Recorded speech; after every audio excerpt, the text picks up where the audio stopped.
அனைவருக்குமே வணக்கம். சற்று முன் கிடைக்கப்பெற்ற ஒரு மிக மிக முக்கியமான செய்தி ஒன்று வெளியாகி உள்ளது. சற்று முன் செந்தில் பாலாஜி கதை முடிந்தது.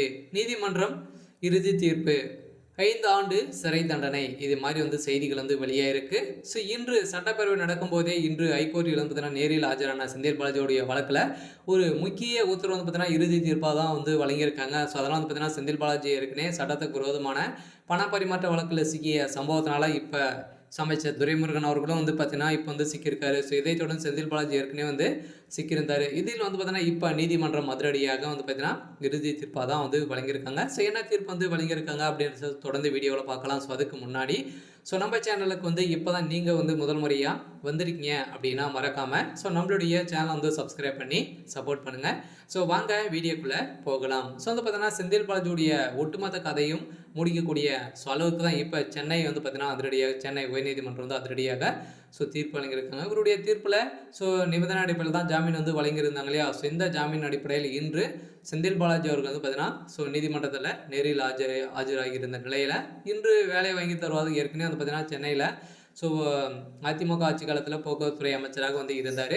ஸோ அப்போ வேலை வாங்கி தருவதாக கூறி பண மோசடி செய்ததாக தொடரப்பட்ட வழக்கில் அமைச்சர் செந்தில் பாலாஜி இன்று எம்பி எம்எல்ஏக்கான சிறப்பு நீதிமன்றம் நேரில் விசாரிக்கும் நீதிமன்றத்தில் இன்று ஆஜராகியிருந்த நேற்று ஆஜராகியிருந்த நிலையில் இந்த அடிப்படையில் ஏற்கனவே கடந்த 2011ஆம் ஆண்டு காலத்தில் 2015 கட்டம் வரை ஆண்டு காலத்தில் கிட்டத்தட்ட மறைந்த முன்னாள் முதல்வர் ஜெயலலிதாவின் அமைச்சரவையில் போக்குவரத்துறை அமைச்சராக செந்தில் பாலாஜி பதவி வகித்திருந்த போது போக்குவரத்துறையில் வேலை வாங்கி தருவதாக பலரிடம் பண மோசடிகள் பெற்று செய்வதாக சென்னை மத்திய குற்றப்பிரிவு காவல்துறை வழக்கு பதிவு செஞ்சிருந்தாங்க.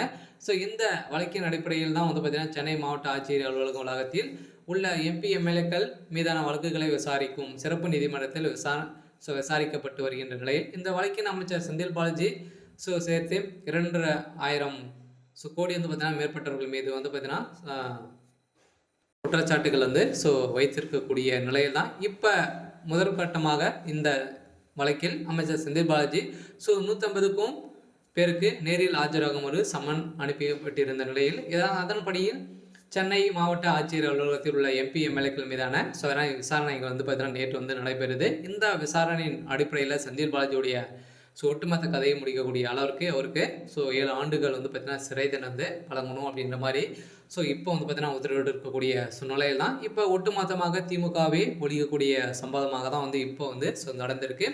இருந்தாலும் இவர் மீது வழக்கு பதிவு செய்ததே முதல்வர் ஸ்டாலின் தான். அதனால் இப்போ என்ன செய்ய போகிறாரு அப்படின்றது தான் பெரிய கேள்வியாக இருந்தாலும் இப்போ புழல் சிறையில் இருந்து ஜாமீன் விடுதலைக்காக பிறகு தொடர்ச்சியாக நீதிமன்றம் ஆஜராகி வரும் செந்தில் பாலாஜிக்கு மீண்டும் புழல் சிறையில் காத்திருக்கு இடம் அப்படின்ற மாதிரி தான் இப்போ எதிர்கட்சிகள் குற்றச்சாட்டுகள் வச்சுருக்காங்க. இருந்தாலும் என்ன நடக்க போகுது அப்படின்றத வெயிட் பண்ணி பார்க்கலாம். இன்னைக்கான அப்டேட் இதுதான். மறக்காமல் நம்மளுடைய சேனலை சப்ஸ்கிரைப் பண்ணிக்கோங்க.